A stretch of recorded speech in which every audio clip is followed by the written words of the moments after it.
Hallelujah, hallelujah. ಯೇಸುವೆ ಸ್ತೋತ್ರ, ಯೇಸುವೆ ವಂದನೆ, ಯೇಸುವೆ ಆರಾಧನೆ. ಹಾಗೆ ಬೆಳ್ಳಿಯಿಂದ ಅಲ್ಲ, ಯೇಸುವೆ ಮಹಿಮೆ. Hallelujah, hallelujah, hallelujah, hallelujah, hallelujah. ಸ್ವಲ್ಪ ಹೊತ್ತು ಮುಂಚೆ ನಾವು ದೇವರ ವಾಕ್ಯ ಕೇಳಿದ್ದೇವೆ. ಏನ್ ಕೇಳಿದ್ವಿ? ಎಷ್ಟು ಮಂದಿ ಕಿವಿ ಇತ್ತು? ಯೇಸ್ವಾಮಿ ಏನ್ ಹೇಳಿದ್ರು? ಕಿವಿ ಇದ್ದವರು ಕೇಳಿಸಿಕೊಳ್ಳಲಿ. ಯಾಕೆ ಹೇಳಿದ್ರು? ಯಾಕೆ ಹೇಳಿದ್ರು? ಯಾಕೆ ಹೇಳಿರ್ಬೋದು? ಒಂದು ಕಿವಿ ಇಲ್ಲದೆ ಇರ್ಬೋದು, ಅಂಥವರಿಗೆ ಹೇಳಿರ್ಬೋದು. ಇನ್ನೊಂದು, ಯೇಸ್ವಾಮಿ ಹೇಳ್ತಾರೆ, ನನ್ನ ವಾಕ್ಯವನ್ನು ಕೇಳಿ ಅದನ್ನು ಗ್ರಹಿಸಿಕೊಳ್ಳದೆ ಹೋದರೆ ನೀವು ನಷ್ಟದಲ್ಲಿ ಇರ್ತೀರಿ ಅಂತೇಳಿ. ಏನ್ ಹೇಳಿದ್ರು ಹೇಳೋಣ? ನನ್ನ ವಾಕ್ಯವನ್ನು ಕೇಳಿ, ನನ್ನ ವಾಕ್ಯವನ್ನು ಕೇಳದೆ ಅಲ್ಲ, ನನ್ನ ವಾಕ್ಯವನ್ನು ಕೇಳಿ ಹೇಳೋಣ. ನನ್ನ ವಾಕ್ಯವನ್ನು ಕೇಳಿ ಅದನ್ನು ಗ್ರಹಿಸಿಕೊಳ್ಳದೆ ಹೋದರೆ ನೀವು ನಷ್ಟದಲ್ಲಿ ಇರ್ತೀರಿ. ನಮಗೆ ಹೇಳೋಣ, ನಾನು ನಷ್ಟದಲ್ಲಿ ಇರ್ತೇನೆ. ಯಾವಾಗ? ನಾನು ದೇವರ ವಾಕ್ಯವನ್ನು ಕೇಳ್ತೇನೆ, ಬಿಡ್ತೇನೆ. Hallelujah, hallelujah. ಏನಾಗತ್ತೆ ನನ್ನ ಜೀವನ? ಏನಾಗಲ್ಲ, ಇದ್ದಾಗಿರುತ್ತೆ.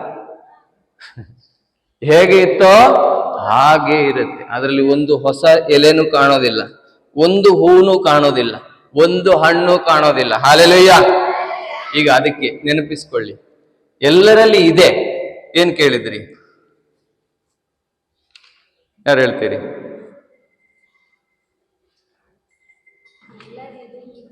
ಎಲ್ಲರಲ್ಲಿ ಕೇಳಿದ್ದೀರಿ, ಕಿವಿ ಕೊಟ್ಟಿದ್ದೀರಿ, ನಿಮ್ಮ ಒಳಗೆ ಇದೆ.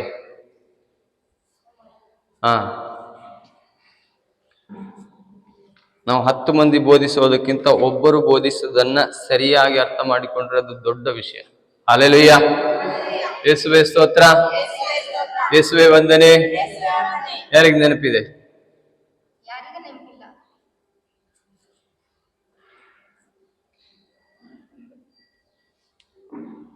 ಹಾಗಾದ್ರೆ ಯೇಸು ಸ್ವಾಮಿ ಹೇಳಿದ ಸತ್ಯ.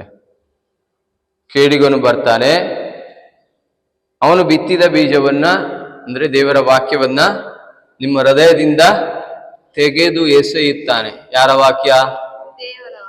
ಯಾಕೆ ತೆಗೆದೆಸೆಯುತ್ತಾನೆ? ಯಾಕೆ ತೆಗೆದೆಸುತ್ತಾ ಇರ್ಬೋದು? ಯಾಕೆ ತೆಗೆದೆಸೆಯುತ್ತಾನೆ? ಇಲ್ಲ, ಮುಂದೆ ಬೇರೆ. ಯಾಕಂದ್ರೆ ಈ ವಾಕ್ಯವನ್ನ ನೀವು ಅರ್ಥ ಮಾಡಿಕೊಂಡ್ರೆ ನಾವು ಅವನನ್ನ ಫಿನಿಶ್ ಮಾಡ್ತೇವೆ. ಏನ್ ಮಾಡ್ತೇವೆ?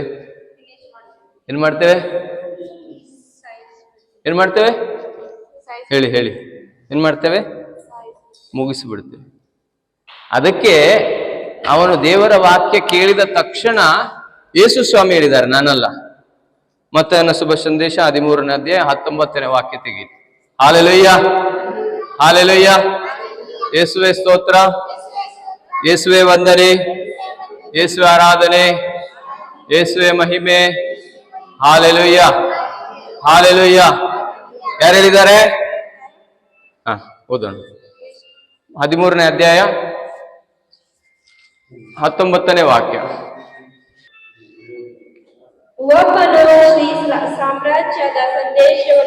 ನಾನು ಹೇಳ್ತೇನೆ. ಒಬ್ಬನು ಶ್ರೀ ಸಾಮ್ರಾಜ್ಯದ ಸಂದೇಶವನ್ನು ಕೇಳಿ ಮುಂದೆ ಅದನ್ನು ಗ್ರಹಿಸದೆ ಹೋದರೆ ಕೇಡಿಗನು ಬಂದು ಅವನ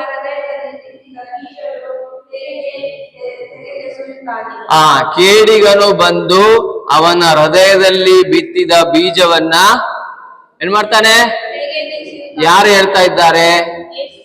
ಯಾಕೆ ಹೇಳ್ತಾ ಇದ್ದಾರೆ? ಯಾಕೆ ಹೇಳ್ತಾ ಇರ್ಬೋದು? ಯಾಕೆಂದ್ರೆ ಈ ವಾಕ್ಯವನ್ನ ನನ್ನ ಹೃದಯದಿಂದ ತೆಗೆದು ಬಿಸಾಡಿದ್ರೆ ನನ್ನ ಜೀವನದಲ್ಲಿ ಒಂದು ಎಲೆನೂ ಚಿಗುರೋದಿಲ್ಲ, ಒಂದು ಹೂನು ಬಿಡೋದಿಲ್ಲ. ಯಾಕೆಂತ ಹೇಳಿದ್ರೆ ಈ ವಾಕ್ಯವೇ ನನ್ನ ಜೀವನದ ಬೀಜ ಜೀವವಾಗಿದೆ. ಏನ್ ಹೇಳಿದೆ? ದೇವರ ವಾಕ್ಯ ಏನಾಗಿದೆ? ನನ್ನ ಜೀವನದ ಬೀಜವಾಗಿದೆ. ದೇವರು ನನಗೆ ಅದನ್ನ ಕೊಟ್ಟಿದ್ದಾರೆ, ಆದ್ರೆ ನಾನು ಅದನ್ನ ಯಾಕೆ ತೆಗೆಯುತ್ತಾ ಎಸೆಯುತ್ತಾನೆ? ಸ್ವಲ್ಪ ಹಿಂದೆಯಿಂದ ಓದಿ 19ನೇ ವಾಕ್ಯ ಮೊದಲು. ಇಲ್ಲ 19ನೇ ವಾಕ್ಯ ಮತ್ತೆ ರಿಪೀಟ್. ಒಬ್ಬನು ದೇವರ ಮಾತನ್ನು ಕೇಳಿ, ಗುರುಗಳೋ, ಫಾದರೋ, ಪಾಸ್ಟರೋ, ಬ್ರದರೋ ಯಾರೋ ಬೋಧಿಸಿದ ದೇವರ ವಾಕ್ಯವನ್ನು ಕೇಳಿ ಅದನ್ನು ಗ್ರಹಿಸದೆ ಹೋದರೆ, ಏನ್ ಮಾಡಿದ್ರೆ ಹೋದ್ರೆ? ನಾವು ಬರೇ ಕಿವಿಯಲ್ಲಿ ಕೇಳಿದ್ರೆ ಸಾಕು ಅಂತ ತಿಳ್ಕೊಳ್ತೇವೆ. ಯಾಕೋಬನ ಪತ್ರದಲ್ಲಿ ಹೇಳ್ತಾರೆ, ದೇವರ ವಾಕ್ಯವನ್ನು ಕೇಳಿದರೆ ಸಾಕೆಂದು ತಿಳಿದುಕೊಳ್ಳಬೇಡಿ, ಅದನ್ನು ಜೀವಿಸುವವರಾಗ್ಬೇಕು. ಜೀವಿಸುವವರಾಗ್ಬೇಕಾದ್ರೆ ನಾನೇನ್ ಮಾಡ್ಬೇಕು? ಫಸ್ಟಿಗೆ ವಾಕ್ಯವನ್ನು ಜೀವಿಸುವವರಾಗ್ಬೇಕಾದ್ರೆ ನಾನೇನ್ ಮಾಡ್ಬೇಕು? ಫಸ್ಟಿಗೆ ನಾನು ಚೆನ್ನಾಗಿ ಕೇಳ್ಬೇಕು, ಮತ್ತೆ ಅದನ್ನು ಜೀವನದಲ್ಲಿ ಹೇಗೆ ಜೀವಿಸಬೇಕು ಎಂಬುದನ್ನ ನಾನು ತಿಳ್ಕೊಳ್ಬೇಕು. ಇದು ತಿಳ್ಕೊಳ್ಳದೆ ಹೋದರೆ, ಗ್ರಹಿಸದೆ ಹೋದರೆ, ಇದನ್ನು ಜೀವನದಲ್ಲಿ ಹೇಗೆ ಅದನ್ನ ಅಳವಡಿಸಿಕೊಳ್ಳುವುದಂತ ಗ್ರಹಿಸದೆ ಹೋದ್ರೆ, ಅದೇ ಕ್ಷಣದಲ್ಲಿ ಬಿತ್ತಿ 2 ನಿಮಿಷ ಆಗ್ಲಿಲ್ಲ, ಇಲ್ಲಿ ಪ್ರೂಫ್ ಇದ್ದೀರಿ ನೀವು, ಸೈತಾನ ಕೆಲಸ ಮಾಡಿ ಆಗಿದೆ. ಯಾರು ಹೇಳಿದ್ದು? ಯೇಸು ಸ್ವಾಮಿ. ನನ್ನ ಹೇಳಿದ್ದ? ಇಲ್ಲ, ಯೇಸು ಸ್ವಾಮಿ ಎಚ್ಚರಿಕೆ ಕೊಟ್ಟಿದ್ದಾರೆ. ಹಾಲೆಲೂಯ. ಆದ್ರಿಂದ ಈಗ ಕೇಳಲಿಕ್ಕೆ ಹೋಗುವುದಂತಾದ್ರೂ ಚೆನ್ನಾಗಿ ಕಿವಿಗೊಡಿ. Hallelujah, hallelujah. ಬರೇ ದೇವರ ಆಶೀರ್ವಾದ ಸಿಕ್ಕಿದ್ರೆ ಸಾಕು ಅಂದ್ರೆ ಅಷ್ಟೇ ಇರ್ತೀರಿ, ಅಷ್ಟೇ. ಹಾಲೆಲೂಯ. ಯೇಸುವೆ ಸ್ತೋತ್ರ, ಯೇಸುವೆ ವಂದನೆ, ಯೇಸು ಆರಾಧನೆ, ಯೇಸುವೆ ಮಹಿಮೆ. Hallelujah, hallelujah. ಯಾವತ್ತಾದ್ರೂ ನಮ್ಮ ಮನೆಯನ್ನು ಬಿಟ್ಟು ಮಾರ್ಗದಲ್ಲಿ ಯಾರಾದ್ರೂ ನಿಂತವರಿದ್ದೀರಿ? ಮನೆ ಇದ್ದು ಮಾರ್ಗದಲ್ಲಿ ಹೋಗಿ ನಿಂತವರು ಏನಾದ್ರೂ ಒಂದು ಮಾರ್ಗದಲ್ಲಿ ಹೋಗಿ ನಿಂತರೆ ಏನಾಗ್ಬೋದು? ಸ್ವಲ್ಪ ಯೋಚನೆ ಮಾಡಿ ಹೇಳಿ. ಮನೆಗೆ ಹೋಗೋದಿಲ್ಲ, ಮನೆ ಬಿಟ್ಟಿದ್ದೇನೆ, ಮನೆ ಇದೆ, ಶ್ರೀಮಂತಿಕೆ ಇದೆ, ಎಲ್ಲ ಇದೆ. 1-2 ದಿನದಲ್ಲಿ ಬಟ್ಟೆ ಕಲರು ಚೇಂಜ್ ಆಗುತ್ತೆ. ನಿಮಗೆ ನೆನಪಿಗೆ ತರ್ತೇನೆ, ನಾನು ಮಾಡಿದ್ದೇನೆ. ಹಾಲೆಲೂಯ. ನೀವು ಬೇಕಾದ್ರೆ ಮಾಡಿಬಹುದು. ಹಾಲೆಲೂಯ. ಯೇಸುವೇ ಸ್ತೋತ್ರ. ನಮಗೆ ತಿಳಿಯದ ಊರಿಗೆ ನಾವು ಹೋಗ್ಬೇಕು. ಇಲ್ಲಿ ಹೋಗ್ಬೇಕು? ತಿಳಿಯದ ಊರಿಗೆ ಹೋಗ್ಬೇಕು. ಆಗ ಗೊತ್ತಾಗುತ್ತೆ ದೇವರು, ಸೈತಾನನು, ಪಿಶಾಚಿಯು, ನಾನು, ಜನರು. ಹಾಲೆಲೂಯ. ಸತ್ಯ ಏನೆಂಬುದು ನಾನು ಅದನ್ನ ಮಾಡಿ ನೋಡಿದ್ರೆ ಮಾತ್ರ ಗೊತ್ತಾಗತ್ತೆ. ಯೇಸುವೇ ಸ್ತೋತ್ರ, ಯೇಸುವೇ ವಂದನೆ. ನಾನು ಹೋಗಿ ಇನ್ನೊಂದು ಊರಿನಲ್ಲಿ ನಿಂತಾಗ ಕೈಯಲ್ಲಿ ಕಾಸು ಇರಬಾರ್ದು. ಏನಿರ್ಬಾರ್ದು? ಕಾಸು ಇರಬಾರ್ದು. ಚೇಂಜ್ ಮಾಡ್ಲಿಕ್ಕೆ ಬಟ್ಟೆನೂ ಇರಬಾರ್ದು. ಒಂದೇ ಬಟ್ಟೆ ಇರಬೇಕು. 2 ದಿನದಲ್ಲಿ ಆ ಕಡೆ ಈ ಕಡೆ ಮಲಗಿ ನಾನು ಭಿಕ್ಷುಕರ ಸೇಮ್ ಆಗಿರ್ತೇನೆ. Hallelujah, hallelujah, hallelujah. ನಾವು ಹೇಳ್ತಿದ್ದೆವು ದೇವರ ಸೇವೆ ಮಾಡಬೇಕು ಅಂತೇಳಿ. ಆಗ ನಮಗೊಬ್ರು ಗುರು ಇದ್ರು. ಆ ಗುರು ಹೇಳಿದ್ರು, ಮೊದಲು ದೇವರ ಸೇವೆ ಮಾಡ್ಲಿಕ್ಕೆ ನೀನು ಯೋಗ್ಯನೋ ಅಂತ ತಿಳ್ಕೊ ಅಂತೇಳಿ. ನೀನು ಯಾರ ಸೇವೆ ಮಾಡ್ಲಿಕ್ಕೆ ಹೋಗ್ತಿದ್ದಿ? ದೇವರ ಸೇವೆ. ಅದು ನಿನ್ನಿಂದ ಆಗ್ತದೋ ಅಂತೇಳಿ ತಿಳ್ಕೊಳ್ಬೇಕಾದ್ರೆ ನೀನು ಈ ರೀತಿ ಮಾಡಿ ನೋಡ್ಬೇಕು. ನಾನು ಚಾಲೆಂಜ್ ಮಾಡಿದೆ, ನಾನು ಮಾಡ್ತೇನೆ. ಕೈಯಲ್ಲಿ ಕಾಸಿಲ್ಲ, ಎಷ್ಟು ಹೋಗ್ಲಿಕ್ಕೆ ಬೇಕು ಅಷ್ಟೇ ಹಿಡ್ಕೊಂಡು 2 ದಿನ ಆ ಕಡೆ ಈ ಕಡೆ ಬಸ್ ಸ್ಟ್ಯಾಂಡ್ ಅಲ್ಲಿ ಅಲ್ಲಿ ಇಲ್ಲಿ ಮಲಗಿದೆ. ಎಲ್ಲಿ ಒದಿತಾರೋ ನನಗೆ ಎಕ್ಸ್ಪೀರಿಯನ್ಸೇ ಇಲ್ಲ. ಭಿಕ್ಷುಕರಾದ್ರೆ ಏನ್ ಮಾಡ್ತಾರೆ? ಅವ್ರಿಗೆ ಬೇಕಾದ ಕಡೆ ಎಲ್ಲಿ ಬೇಕಾದ್ರೆ ಸೆಟ್ ಆಗ್ತಾರೆ. ನಮಗೇನಾಗತ್ತೆ? ನಾವು ಎಲ್ಲಿ ಬದುಕಿದವರು? ಒಳ್ಳೆ ಮನೆ, ಸೊಳ್ಳೆ ಇಲ್ಲ, ಫ್ಯಾನ್ ಇದೆ ಅಲ್ವಾ? ಏನಿದೆ? ಫ್ಯಾನ್ ಇದೆ, ಬೇಕಾದಷ್ಟು ದುಡ್ಡು ಇದೆ, ಓಡಾಡ್ಲಿಕ್ಕೆ ಗಾಡಿ ಇದೆ. ಏನಿದೆ? ಯೋಚಿಸುವುದನ್ನು ತೆಗೆದುಕೊಳ್ಳಲಿಕ್ಕೆ ದುಡ್ಡು ಇದೆ. ಏನಿದೆ? ದುಡ್ಡು ಇದೆ. ಇಂಥ ಮನುಷ್ಯ ಹೋಗಿ ಮಾರ್ಗದಲ್ಲಿ ನಿಂತರೆ ಏನಾಗ್ಬೋದು? ಅವನಿಗೆ ಏನಾಗ್ಬೋದು? ಏನು ಆಗ್ಬೋದು? ಯಾರು ಹೇಳ್ತೀರಿ? ಶಿವರಾಜ್ ಅವರೇ, ನನಗೆ ಅನಿಸ್ತಾ ಇತ್ತು, ನನ್ನ ಪಕ್ಕದಲ್ಲಿರುವ ಭಿಕ್ಷುಕರು ಇದ್ದಾರಲ್ಲ, ಅವರಿಗೆ ದೇವರಲ್ಲಿ ಇದ್ದ ನಂಬಿಕೆ ನನ್ನಲ್ಲಿ ಇಲ್ಲ. ಏನಿಲ್ಲ? ಆ ಅವ್ರು ಹೇಳ್ತಾ ಇದ್ರು ದೇವರು ಕಾಪಾಡ್ತಾರೆ ಅಂತೇಳಿ. ಆರಾಮದಲ್ಲಿದ್ದಾರೆ ಅವರು, ಅವ್ರ ಜೊತೆ ನಾನಿದ್ದೆ. Hallelujah, hallelujah. ನಾನು ಇಷ್ಟು ಇದ್ದು ನನ್ನನ್ನ ಕೆಲವರು ನೋಡುವ ರೀತಿ, ಅವರು ಅವಮಾನಿಸುವ ರೀತಿ, ಅವ್ರ ಭಿಕ್ಷೆಯನ್ನು ಕೊಡುವ ರೀತಿ ನೋಡುವಾಗ ನನಗೆ ನೋವು ಆಗ್ತಿತ್ತು. ಏನಾಗ್ತಿತ್ತು? ನಾನು ಯೋಚಿಸಿದೆ, ದೇವರೇ ನೀನು ಎಲ್ಲಿದ್ದಿ? ಸ್ವರ್ಗದಲ್ಲಿದ್ದಿ. ಎಲ್ಲಿ? ಎಲ್ಲಿದ್ದಿ? ಏನಾಗಿದ್ರು ಸ್ವರ್ಗದಲ್ಲಿ? ದೇವರಾಗಿದ್ರು. ಏನಾಗಿದ್ರು? ದೇವರು ಆಗಿದ್ರು. ಎಲ್ಲವನ್ನು ಸೃಷ್ಟಿಸಿದವರು ಯಾರು? ದೇವರು. ಯಾರ ಮೂಲಕ ಸೃಷ್ಟಿಸಿದರು? ಯೇಸುವಿನ ಮೂಲಕ ಸೃಷ್ಟಿಸಿದರು. ಯಾರಿಗಾಗಿ ಸೃಷ್ಟಿಸಿದರು? ಯೇಸುವಿಗಾಗಿ ಸೃಷ್ಟಿಸಿದರು. Hallelujah, hallelujah. ದೇವರು ಯೇಸು ಸ್ವಾಮಿಯ ಮೂಲಕ ಇಡೀ ಜಗತ್ತನ್ನು, ಇದರಲ್ಲಿರುವ ಕಾಣುವ ಕಾಣದೇ ಇರುವ ಎಲ್ಲಾ ಜೀವಿಗಳನ್ನು, ವಸ್ತುಗಳನ್ನು ಯೇಸು ಸ್ವಾಮಿಯ ಮೂಲಕ ಸೃಷ್ಟಿಸಿದರು. ಹೇಳೋಣ, ಈ ಜಗತ್ತಿನಲ್ಲಿ ಕಾಣುವ ಕಾಣದೇ ಇರುವ ಎಲ್ಲಾ ವಸ್ತುಗಳನ್ನು, ದೇವದೂತರುಗಳನ್ನು, ಮನುಷ್ಯರನ್ನು, ಕಾಣದೇ ಇರುವ ದೇವಲೋಕವನ್ನು, ಅದರ ದೂತರನ್ನು, ಕಾಣುವಂತಹ ಪ್ರಾಣಿ ಪಕ್ಷಿಗಳನ್ನು ದೇವರು ಯೇಸುವಿನ ಮೂಲಕ ಸೃಷ್ಟಿಸಿದರು. ಹಾಗಾದರೆ ಯೇಸು ಯಾರು? ಇಡೀ ಜಗತ್ತಿನ ಸೃಷ್ಟಿಕರ್ತ. ಆ ಸೃಷ್ಟಿಕರ್ತ ಏನ್ ಮಾಡಿದ್ರು? ತಾನು ಸೃಷ್ಟಿ ಮಾಡಿದ ಮಕ್ಕಳೇ ಅವರನ್ನ ಏನ್ ಮಾಡಿದ್ರು? ಒದ್ದು ಬಿಸಾಕಿದ್ರು. ಆದ್ರೂ ಆ ಪಾಪಿ ಮಕ್ಕಳನ್ನ ರಕ್ಷಿಸುವ ಸಲುವಾಗಿ ಮಾನವನಾಗಿ, ಭಿಕ್ಷುಕನಾಗಿ ಈ ಭೂಮಿಗೆ ಬಂದು ಮಾನವನ ಮುಂದೆ ಅವಮಾನ ಪಡಿಸಿಕೊಂಡ್ರು. Hallelujah, hallelujah. ಏನ್ ಪಡಿಸಿಕೊಂಡ್ರು? ನೀವು ಹೋಗಿ ನೋಡಿ, ಆಗ ಗೊತ್ತಾಗತ್ತೆ. ನಿಮ್ಮ ಹತ್ರ ಎಲ್ಲ ಇರಬೇಕು. ನನಗೆ ಹೇಳಿದ್ದು ಗುರು ಹೀಗೆ, ನಿನ್ನ ಹತ್ರ ಎಲ್ಲ ಇರಬೇಕು, ದುಡ್ಡು ಇರಬೇಕು, ಒಳ್ಳೆ ಬಿಸ್ನೆಸ್ ಆಗ್ತಾ ಇರುವಾಗ ನೀನು ಬಂದ್ ಮಾಡಿ ಹೋಗ್ಬೇಕು, ಮುಚ್ಚಬೇಕು. ಕೈಯಲ್ಲಿ ಕಾಸು ಇರಬಾರ್ದು. ಆಗ ನಿನಗೆ ಗೊತ್ತಾಗತ್ತೆ ನಿನ್ನ ದೇವರು ನಿನ್ನನ್ನು ಹೇಗೆ ಪ್ರೀತಿಸಿದ್ರು ಅಂತೇಳಿ. ನಾವು ಬರೇ ಮಾತಲ್ಲಿ ಹೇಳೋದಲ್ಲ, ಅನುಭವಿಸಬೇಕು. ಹಲ್ಲೆಲೂಯಾ. ಏನ್ ಮಾಡಿದ್ರು? ಇಡೀ ಜಗತ್ತಿನ ಸೃಷ್ಟಿಕರ್ತರಾದ ರಾಜನು, ನಮ್ಮ ಪ್ರಪಂಚದ ರಾಜ, ರಾಜಾದಿರಾಜ, ರಾಜರುಗಳ ರಾಜ ಯಾರು? ಯೇಸು ಸ್ವಾಮಿ. ಏನಿದೆ ಅವರ ಹತ್ರ? ಏನು ಅಗತ್ಯ ಇಲ್ಲ ಅವರಿಗೆ. ಏನು ಅಗತ್ಯ ಇಲ್ಲದ ಪರಿಪೂರ್ಣ ದೇವರು. ಎಲ್ಲಿದ್ರು? ಅನಾದಿಯಿಂದಲೂ ದೇವರೊಂದಿಗಿದ್ರು. ಯೋಹಾನನ ಶುಭ ಸಂದೇಶ 1ನೇ ಅಧ್ಯಾಯ 1ನೇ ವಾಕ್ಯದಿಂದ ಓದೋಣ.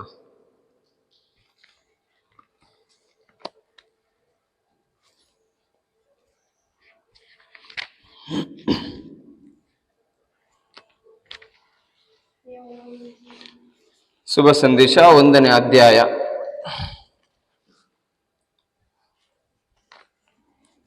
ಜಗತ್ತು ಉಂಟಾಗುವ ಮೊದಲೇ ಯಾವುದು ಉಂಟಾಗುವ ಮೊದಲೇ? ಜಗತ್ತು.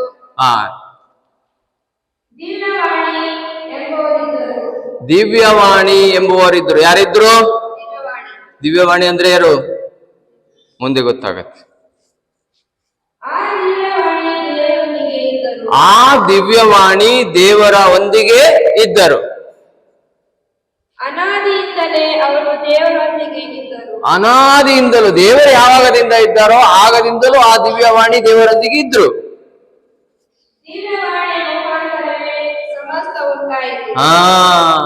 ದಿವ್ಯವಾಣಿಯ ಮುಖಾಂತರವೇ ಸಮಸ್ತವು ಉಂಟಾಯಿತು.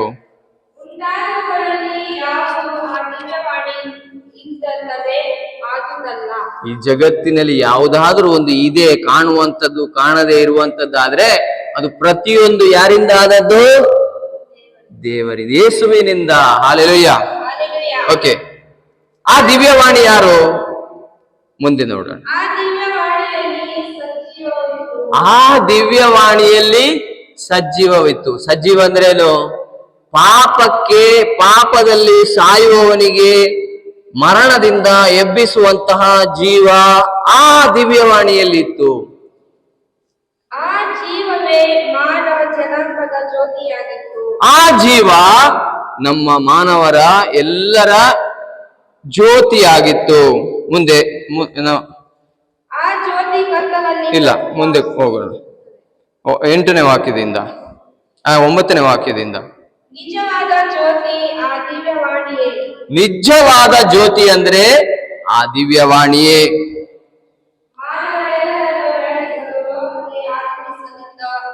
ಜಗಜ್ಯೋತಿ ಅವರೇ. ಮಾನವರಿಗೆ ಪಾಪದಿಂದ ಬಿಡಿಸಲು ಬರುವಂತಹ ಜಗತ್ತಿನ ಜ್ಯೋತಿಯೇ ಅವರು. ಹಲ್ಲೆಲೂಯ. ಈಗ ಈ ದಿವ್ಯವಾಣಿ, ವಾಣಿ ಅಂದ್ರೇನು? ವಾಕ್ಯ. ಹಲ್ಲೆಲೂಯ. ಏನು ವಾಣಿ ಅಂದ್ರೇನು? ವಾಕ್ಯ. ವಾಕ್ಯ. ವಾಣಿ ಅಂದ್ರೆ ವಾಕ್ಯ. ಖುದ್ ಅವರೇ ವಾಕ್ಯ ಆಗಿದ್ರು. ಹಲ್ಲೆಲೂಯ. ಯೇಸುವಿನ ಇನ್ನೊಂದು ಹೆಸರೇನು? ವಾಕ್ಯ. ಏನೋ ನಿಜವಾದ ಹೆಸರೇನು? ವಾಕ್ಯ. ಹಲ್ಲೆಲೂಯ. ಹಲ್ಲೆಲೂಯ. ಮುಂದೆ 10ನೇ ವಾಕ್ಯ. ದಿವ್ಯವಾಣಿ ಲೋಕದಲ್ಲಿ ಇದ್ದರು, ಅವರ ಮುಖಾಂತರವೇ ಲೋಕವು ಉಂಟಾಯಿತು. ಮುಂದೆ. ಲೋಕವಾದರೂ ಅವರನ್ನು ಅರಿತುಕೊಳ್ಳದೆ ಹೋಯಿತು. ಅವರು ತಮ್ಮ ಸ್ವದೇಶಕ್ಕೆ ಬಂದರು, ಸ್ವಜನರೇ ಅವರನ್ನು ಬರಮಾಡಿಕೊಳ್ಳದೆ ಹೋದರು. Hallelujah. Hallelujah. Hallelujah. Hallelujah. Hallelujah. Hallelujah. ಆ ದಿವ್ಯವಾಣಿ ಎಲ್ಲಿ ಬಂದ್ರು? ಭೂಮಿಗೆ ಬಂದ್ರು. ಯಾರ ಮಧ್ಯೆ ಬಂದ್ರು? ಅವರ ಸ್ವಂತ ಜನರ ಮಧ್ಯೆ. ಸ್ವಂತ ಜನರು ಯಾರಿದ್ರು? ಇಸ್ರಾಯೇಲರ ಮಧ್ಯೆ. ಆ ಜನರು ಅವರನ್ನ ಸ್ವೀಕರಿಸಲಿಲ್ಲ. ಹಲ್ಲೆಲೂಯ. ಹಲ್ಲೆಲೂಯ. ಏನ್ ಮಾಡಿದ್ರು? ಅವರು ಸ್ವೀಕರಿಸದೆ ಹೋದರು. ಹಲ್ಲೆಲೂಯ. ಹಲ್ಲೆಲೂಯ. ಈಗ ಯೇಸು ಸ್ವಾಮಿ ಎಲ್ಲಿದ್ರು? ಏನಾಗಿದ್ರು? ದೇವರಾಗಿದ್ರು. ದೇವರೊಂದಿಗಿದ್ರು. ಆರಾಮದಲ್ಲಿದ್ರು. ಅವರಿಗೇನು ಸರಿ ಕಾಣಲಿಲ್ಲ ಅಂತ ಕಾಣುತ್ತೆ ದೇವರ ಜೊತೆ, ಅದಕ್ಕೆ ಇಲ್ಲಿ ಬಂದ್ರು. ಹಲ್ಲೆಲೂಯ. ಯೇಸುವೇ ಸ್ತೋತ್ರ. ಏನು ಯೇಸುವೇ ಸ್ತೋತ್ರ? ಜಗಳ ಆಗಿರ್ಬೇಕು. ಹಲ್ಲೆಲೂಯ.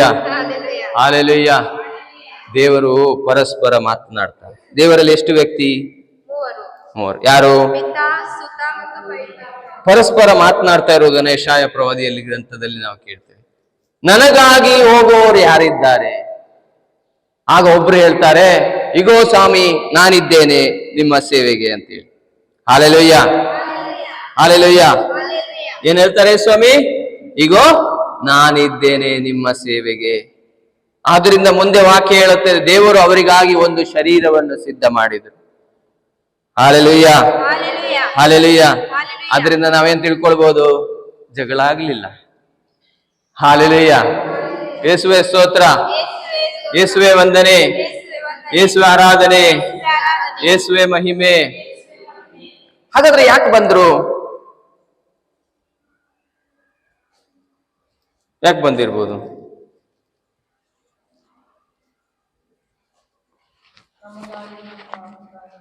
ನಮಗಾಗಿ, ನಮ್ಮ ಪಾಪಕ್ಕಾಗಿ, ನಮ್ಮ ಪಾಪಗಳಿಂದ ಬಿಡಿಸಲು ಬಂದ್ರು.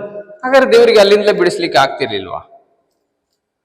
ಅದ್ಯಾಕೆ ಮನುಷ್ಯನಾಗಿ ಬರ್ಬೇಕಿತ್ತು? ಯಾಕೆ ಶಿಲುಬೆಯಲ್ಲಿ ಏನೂ ಇಲ್ಲದೆ ಸಾಯ್ಬೇಕಿತ್ತು? ಅದು ದೇವರಿಗೆ ತೆಗಿಲಿಕ್ಕೆ ಆಗತ್ತೆ ಅಲ್ಲಿಂದಲೂ.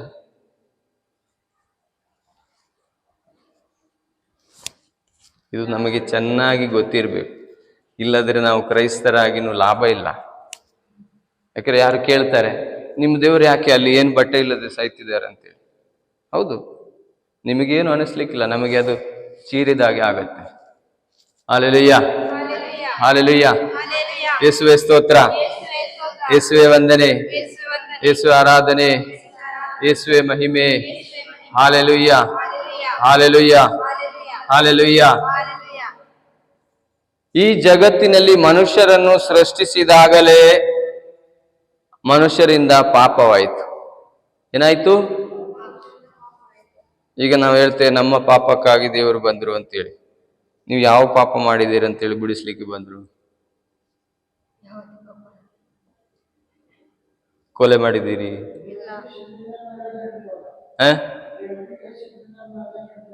ಅದು ಯಾಕೆ? ಆಗ ಅರಿವು ಬರಲಿಲ್ಲ.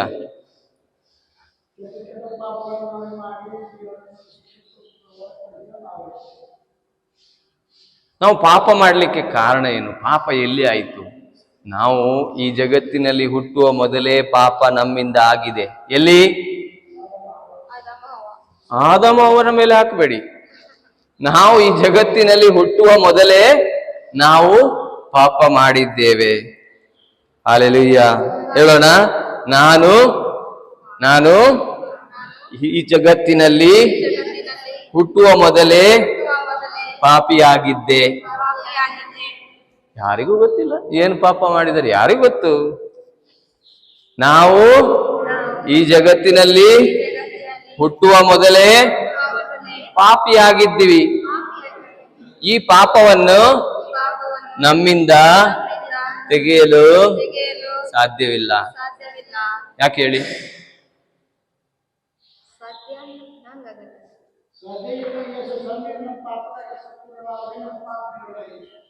ನಾವು ಜೀವ ಇದ್ದ ಮೇಲೆ ಪಾಪ ಮಾಡಿದ್ರೆ ಏನೋ ಫಾದರ್ ಹತ್ರ ಹೋಗಿ ಹೇಳಿದ್ರೆ ಕ್ಷಮೆ ಸಿಗತ್ತೆ. ನಾವು ಇನ್ನು ಹುಟ್ಟಲಿಲ್ಲ, ಆಗಲೇ ಪಾಪ ಆಗಿದೆ, ಅದು ಯಾವುದು ಅಂತಾನೆ ಗೊತ್ತಿಲ್ಲ, ಏನು ಹೋಗಿ ಹೇಳ್ತೀರಿ? ಹೌದಾ ಇಲ್ಲ? ಹೌದಾ? ನನಗೆ ಏನು ಮಾಡಿದ್ದೇನೆ ಅಂತಾನೆ ಗೊತ್ತಿಲ್ಲ ಅಂತೆ, ಇನ್ನೇನು ಪಾಪ ಮಾಡಿದ್ದೇನೆ ಅಂತ ಹೇಳೋದು. ಆದ್ರೆ ಹೇಗೆ ಗೊತ್ತಾಗತ್ತೆ ಪಾಪ ಮಾಡಿದ್ದೇವೆ ಅಂತೇಳಿ? ಹುಟ್ಟುವಾಗಲೇ ಪಾಪ ಮಾಡಿದ್ದೇವೆ ಅಂತ ಹೇಗೆ ಗೊತ್ತಾಗುತ್ತೆ? ತಾಯಿ ಹತ್ರ ಇರುವ ಮಗುವನ್ನು ತೆಗೆದು ಇನ್ನೊಂದು ಕಡೆ ಇಡಿ, ಇನ್ನೊಬ್ಬರ ಮಗು ಅಂತಂದ್ರೆ ತಾಯಿಯ ತೊಡೆಯಲ್ಲಿ ಇಡಿ, ಏನ್ ಮಾಡುತ್ತೆ ಅದು? ಏನ್ ಮಾಡುತ್ತೆ? ಆ ಮಗುವನ್ನು ಹಿಡಿದು ಕೆಳಗೆ ಹಾಕಿ ಅದು ಹೋಗಿ ಕುತ್ಕೊಳ್ಳುತ್ತೆ. ಹೌದಾ? ಇದಕ್ಕೇನ್ ಹೇಳ್ತಾರೆ? ಹೊಟ್ಟೆ ಕಿಚ್ಚು. ಅದು ಎಲ್ಲಿಂದ ಬಂತು? ದೇವರಲ್ಲಿ ಹೊಟ್ಟೆ ಕಿಚ್ಚಿಲ್ಲ. ಹಾಗಾದ್ರೆ ಎಲ್ಲಿ ಬಂತು? ನಾವೊಂದು ಕಡೆ ಇದ್ವಿ, ಅಲ್ಲಿ ಯಾರ್ದೋ ಮಾತು ಕೇಳಿದ್ವಿ, ಅಲ್ಲಿ ತಪ್ಪು ಮಾಡಿದೀವಿ. ಆ ತಪ್ಪಿನ ಫಲವಾಗಿ ಈಗ ನಮ್ಮಲ್ಲಿರುವ ಗುಣ ಯಾರ್ದು? ಓಲ್ಡ್ ಹೇಳಿ, ಹಳೆಯ ನಿಮ್ಮ ಹೆಸರು ತೆಗಿಬೇಕು, ನನ್ನ ಹೆಸರು ತೆಗಿಬಾರ್ದು. ಹಳೆಯ ಅನಿಲ್ನಲ್ಲಿದ್ದ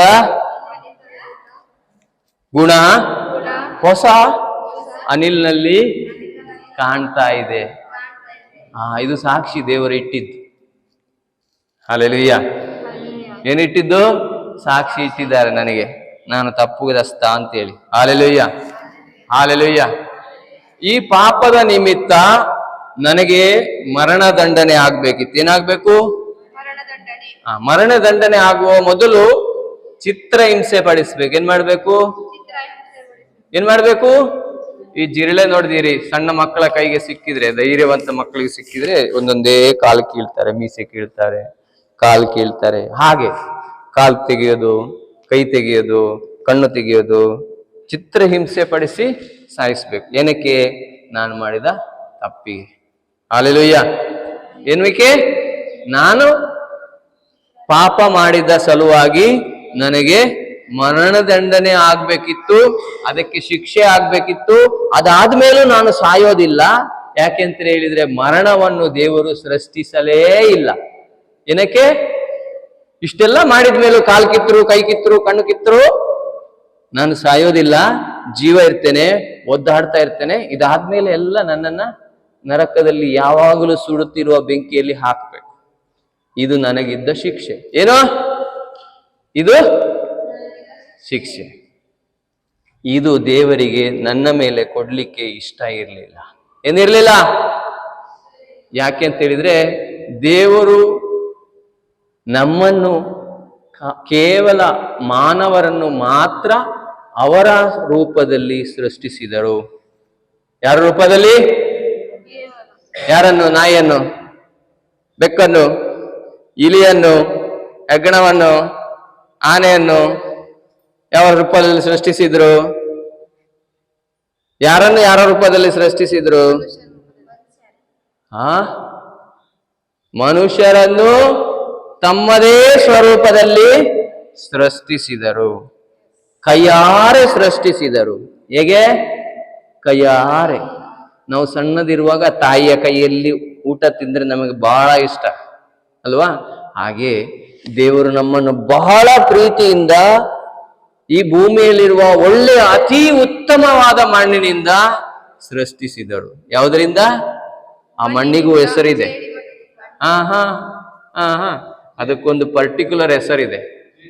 ಜೇಡಿ ಅಂತ ಹೇಳಿದ್ರು ಅದಕ್ಕೊಂದು ಪರ್ಟಿಕ್ಯುಲರ್ ಹೆಸರಿದೆ. Hallelujah, hallelujah.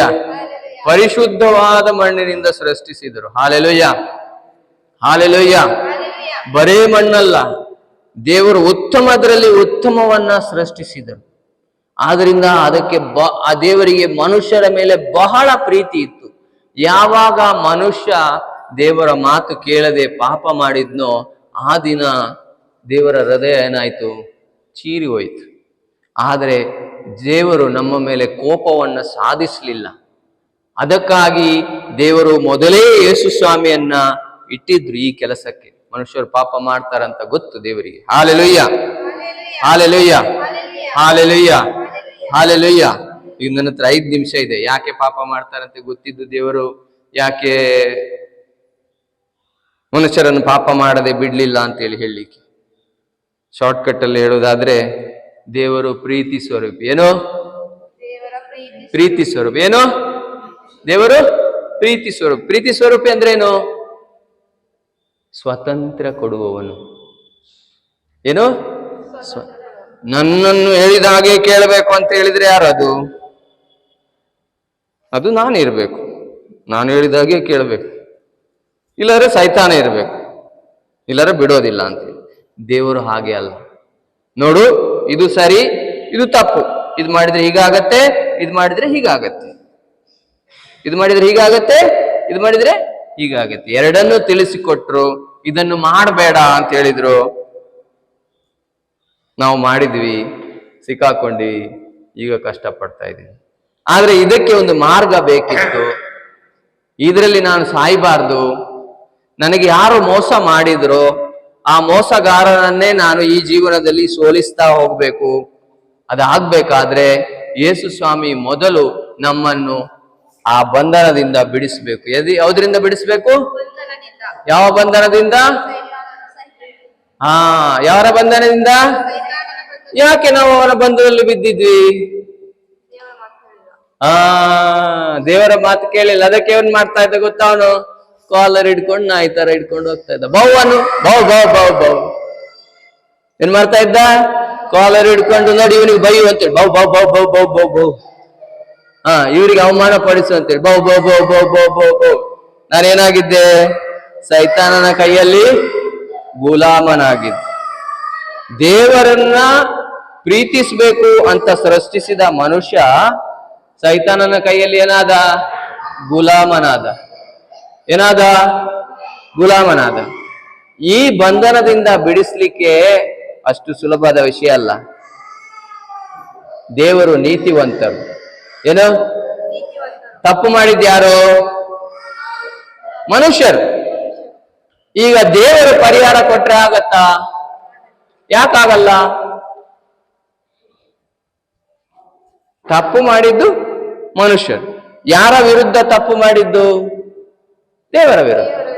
ಈಗ ದೇವರು ಅದನ್ನ ಪರಿಹರಿಸಲಿಕ್ಕೆ ಸಾಧ್ಯನೇ ಇಲ್ಲ. ಅವರು ಮನುಷ್ಯರಾಗಿಯೇ ಬರಬೇಕು, ಮನುಷ್ಯರಾಗಿ ಜೀವಿಸ್ಬೇಕು, ಮನುಷ್ಯರಾಗಿ ಹಸಿವು ಇರಬೇಕು, ಮನುಷ್ಯರಾಗಿ ಉಸಿರಾಡಬೇಕು, ಮನುಷ್ಯರಾಗಿ ಅವರಿಗೆ ಶೋಧನೆಗಳು ಬರಬೇಕು, ಪಾಪ ಮಾಡುವಂತಹ ಶೋಧನೆ ಬರಬೇಕು. ಇದೆಲ್ಲ ಬಂದ್ರೆ ಅವನು ಮನುಷ್ಯ. ಹೀಗೆ ಮನುಷ್ಯನಾಗಿ ಜೀವಿಸಿ ಪಾಪ ಮಾಡದೆ ಇದ್ದರೆ ಮಾತ್ರ ಅವನು ದೇವರಿಗೆ ಬಲಿ ಅರ್ಪಿಸ್ಲಿಕ್ಕೆ ಆಗತ್ತೆ, ಪಾಪ ನಿವಾರಿಸ್ಲಿಕ್ಕೆ ಆಗತ್ತೆ. ಏನಕ್ಕೆ? ಅವನು ಪಾಪ ಮಾಡದೆ ಮನುಷ್ಯನಾಗಿ ಇರ್ಬೇಕು, ಪಾಪ ಮಾಡದ ಮನುಷ್ಯನಾಗಿರ್ಬೇಕು.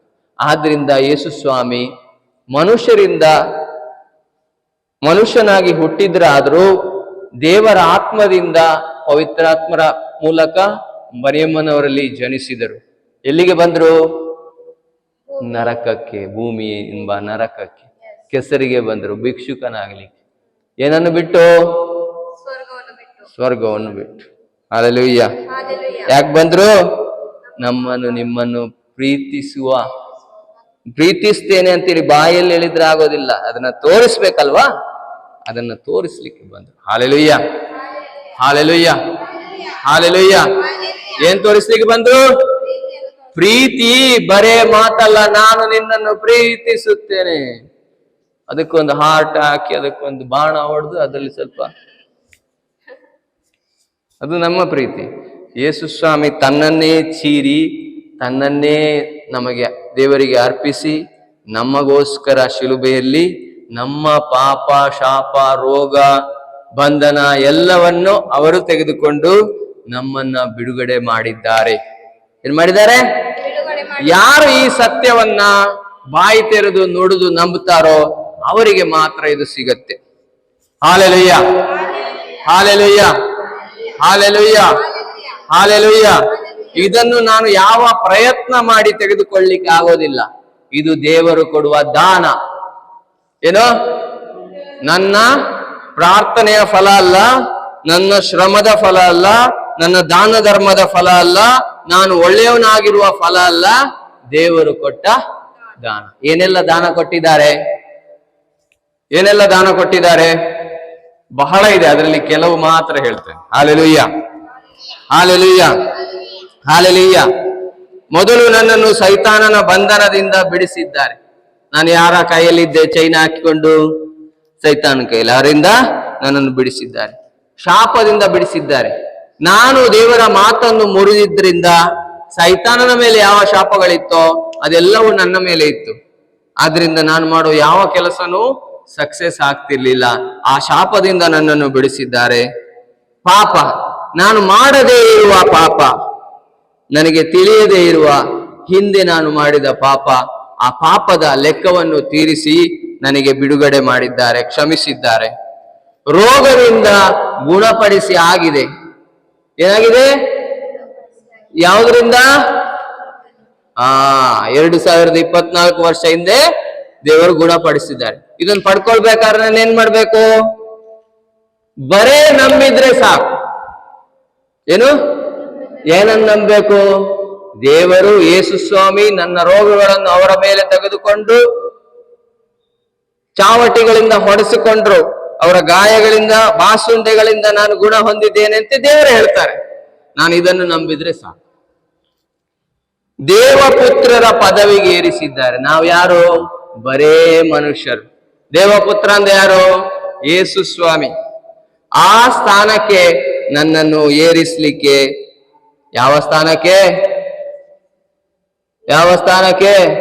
ನೀವು ತಿಳ್ಕೊಂಡ್ರೆ ನೀವು ಹಾರ್ತೀರಿ. ಈಗ ಅರ್ಥ ಆದ್ರೆ, ನಮ್ಮನ್ನ ದೇವಪುತ್ರರು, ದೇವಪುತ್ರ ಅಂದ್ರೆ ಯೇಸು ಸ್ವಾಮಿ, ಯೇಸು ಸ್ವಾಮಿ ಇರುವ ಸ್ಥಾನಕ್ಕೆ ನಮ್ಮನ್ನ ಏರಿಸ್ಲಿಕ್ಕೆ ಬಂದ್ರು. ಅದನ್ನ ಮಾಡಿ ಇಟ್ಟಿದ್ದಾರೆ. ಗಳಿಸ್ಬೇಕಾದದ್ದು ನಮಗೆ ಬಿಟ್ಟಿದ್ದಾರೆ. ಏನ್ ಮಾಡ್ಬೇಕು? ನಾನು ನಂಬಬೇಕು. ಅಬ್ರಹಾಮನ ಆಶೀರ್ವಾದವನ್ನ ನಮಗೆ ಸಿಗುವಂತೆ ಮಾಡಿದ್ದಾರೆ. ಯಾರು? ಯೇಸು ಸ್ವಾಮಿ. ಇದಕ್ಕೇನ್ ಮಾಡ್ಬೇಕು? ನಾನು ನಂಬಬೇಕು. ಪವಿತ್ರಾತ್ಮರ ಫಲಗಳಿಂದ ಅಂದ್ರೆ ದೇವರ ಗುಣಗಳಿಂದ ತುಂಬಿದ್ದಾರೆ. ಇದು ನನ್ನಲ್ಲಿ ಇದೆ. ನಾನಿದನ್ನ ನಂಬಿದ್ರೆ ಅದರ ಪ್ರಕಾರ ನಡೀಲಿಕ್ಕಾಗತ್ತೆ, ದೇವರ ಹಾಗೆ ಜೀವಿಸ್ಲಿಕ್ಕಾಗತ್ತೆ. ಈ ಲೋಕಕ್ಕೆ ಬೇಕಾದ ಎಲ್ಲ, ಗಾಡಿ ಬೇಕು, ಬಂಗ್ಲಾ ಬೇಕು, ಅದು ಬೇಕು, ಇದು ಬೇಕು, ಎಲ್ಲ ಅಗತ್ಯದೇನಿದೆ ಅದೆಲ್ಲವನ್ನ ಕೊಟ್ಟಾಗಿದೆ ಅಂತೇಳಿ ವಾಕ್ಯ ಹೇಳುತ್ತೆ.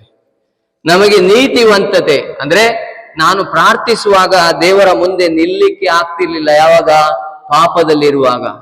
ಆ ಪಾಪದಿಂದ ಎಲ್ಲವನ್ನು, ನನ್ನನ್ನು ಲೆಕ್ಕವನ್ನು ತೀರಿಸಿ ಯೇಸುವಿನ ನೀತಿವಂತತೆ ಅಂದ್ರೆ ದೇವರ ಮುಂದೆ ಮುಂದೆ ನಿಲ್ಲುವಂತಹ ಯೋಗ್ಯತೆಯನ್ನ ದೇವರು, ಯೇಸು ಸ್ವಾಮಿ ನನಗೆ, ನಿಮಗೆ ಮಾಡಿಕೊಡ್ಲಿಕ್ಕೆ ಬಂದರು, ಮಾಡಿಕೊಟ್ಟಿದ್ದಾರೆ.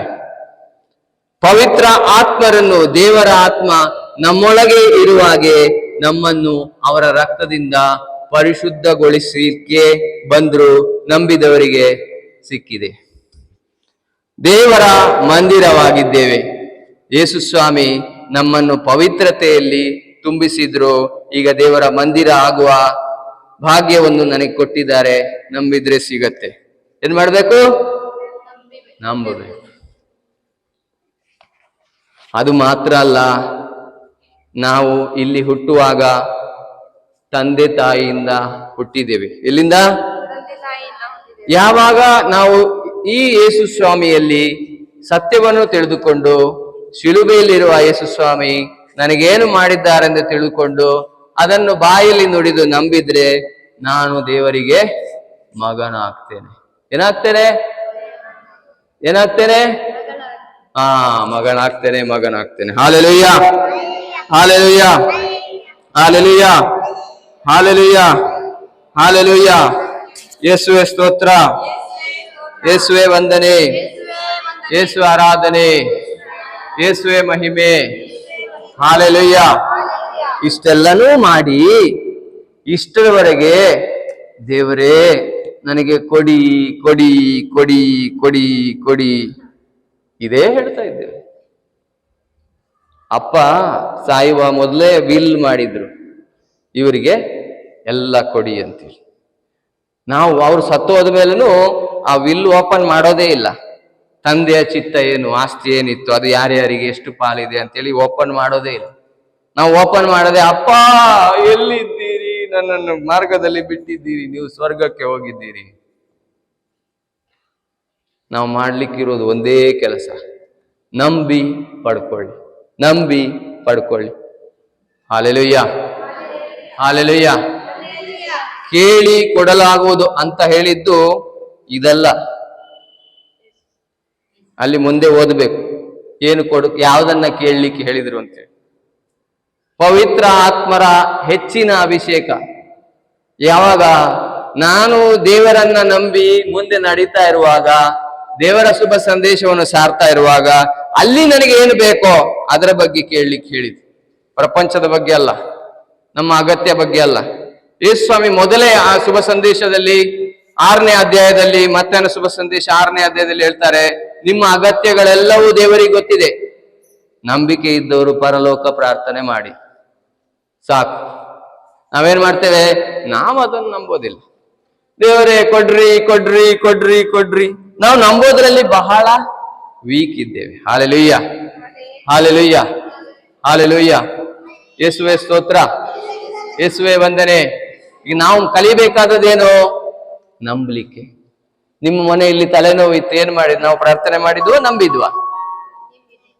ನಿನಗೆ ಬಿಡುಗಡೆ ಆಗ್ಲಿಕ್ಕೆ ನಾವು, ಅನಿತಾ ನೀನು ಬಿಡುಗಡೆ ಹೊಂದಲಿಕ್ಕೆ ನಾವು ನಂಬಿದ್ವಾ, ಪ್ರಾರ್ಥನೆ ಮಾಡಿದ್ವಾ? ಏನ್ ನಂಬಿದ್ರಿ? ದೇವರು ಮಾಡಿರೋದನ್ನ ನಂಬಿದ್ರಿ. ಹಾಲೆಲೂಯ್ಯ.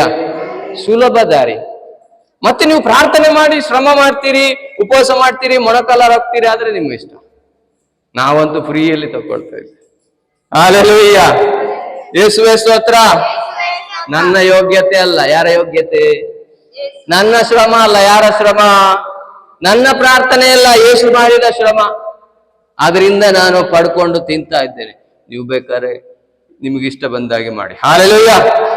ಯೇಸುವೆ ಸ್ತೋತ್ರ, ಯೇಸುವೆ ವಂದನೆ, ಯೇಸುವೆ ಆರಾಧನೆ, ಯೇಸುವೆ ಮಹಿಮೆ. ಹಾಲೆಲೂಯ್ಯ. ಈಗ ಎಲ್ಲರೂ ಎದ್ದು ನಿಂತ್ಕೊಂಡು, ನಮಗೆ ಯೇಸು ಸ್ವಾಮಿ ಇಷ್ಟೆಲ್ಲ ಮಾಡಿ ಇಟ್ಟಿದ್ದಾರೆ, ಅದೆಲ್ಲ ಬರ್ಕೊಳ್ಬೇಕು. ಅದನ್ನ ನಿಮ್ಮ ಪುಸ್ತಕದಲ್ಲೆಲ್ಲ ಎಲ್ಲಿರ್ಬೇಕು? ಹೃದಯದಲ್ಲಿ. ನನ್ನ ವಾಕ್ಯ ನಿಮ್ಮಲ್ಲಿ ನೆಲೆಗೊಂಡಿದ್ದರೆ ನೀವು ಏನ್ ಬೇಕಾದ್ರೂ ಕೇಳ್ಬೋದು ಅಂತ ಹೇಳಿದ್ರು. ಏನಿದ್ರೆ? ವಾಕ್ಯ. ಏನಿದ್ರೆ? ಆ ವಾಕ್ಯ ಇಲ್ಲಿ ಇಲ್ಲದಿದ್ರೆ ನನಗೆ ಗೊತ್ತಿಲ್ಲ. ಹಾಲೆಲೂಯ್ಯ. ಯೇಸುವೆ ಸ್ತೋತ್ರ.